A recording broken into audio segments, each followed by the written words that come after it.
Frrar. Galaxos Crew Book 4 by Layla Nash and Juno Wells. Read by Rachel Music. Copyright 2018 by Layla Nash. Chapter 1. Maisy. Maisy frowned as she charged another wound healer and attached it to the fractured arm of one of the younger Zaravian crew members. It had taken 2 days for the young warrior to finally admit he was in pain, and instead of facing Mrax, the Zaravian doctor, he chose instead to slink into Maisy's sickbay. Apparently it was less humiliating to ask for assistance from the human doctor, since she didn't rate the same kind of respect or admiration as the grim Zaravian doc. She fumed, clenching her jaw until she heard her teeth grind, and turned away before she said something she regretted. The Zaravian sat quietly, at least, though Cecily Griggs, the security officer seated on the empty gurney and swinging her legs like a kid, wouldn't keep her damn mouth shut. Jess is doing much better. That clinic figured something out with the antidote and managed to synthesize some kind of proteins that reversed a lot of the damage. She and Trazak are going to head back to Dablon 7 and clean up some of the boneyard and figure out how many of the traitors' old ships they can resurrect. And thus why Maisy fumed.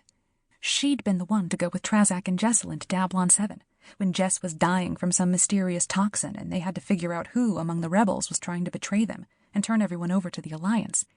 Maisy had been there, not Griggs or Violet or Isla. And yet still Isla insisted that Maisy stay behind, since it was too dangerous to confront the Doblonians and try to purchase the super-advanced weapon whatever that they'd developed to sell to the Alliance. Maisy was just the ship's doctor. She was just the one who'd saved all their lives at least once, some of them more than that. And Griggs would be a walking pile of broken bones if it weren't for Maisy's expertise and patient tending. She put up with more bullshit than anyone else on the ship. And still, they didn't treat her like a real adult. A real officer. After their old captain sold the female members of the crew to a passing Zaravian ship, Maisy hadn't been completely on board with staying with the rebels and their shoddy ship and questionable manners and antiquated medical knowledge. They'd dragged everyone into one catastrophic adventure after another, and Maisy gritted her teeth and went along, because they needed her. And she'd sworn an oath as a doctor to take care of her crew. She'd do it, even if it scared her out of her mind and made her want to pee and almost killed her. Griggs picked at her cuticles, still muttering something about the Doblonians and traitors. Maisy didn't look up from adjusting the settings on the wound tender. "How long are they going to be out there?"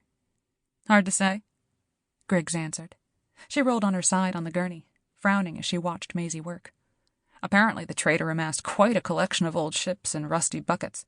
Fricks thinks we can resurrect a whole fleet of fast ships, but I'm not so sure. It could be weeks, maybe months." Sample complete. Ready to continue?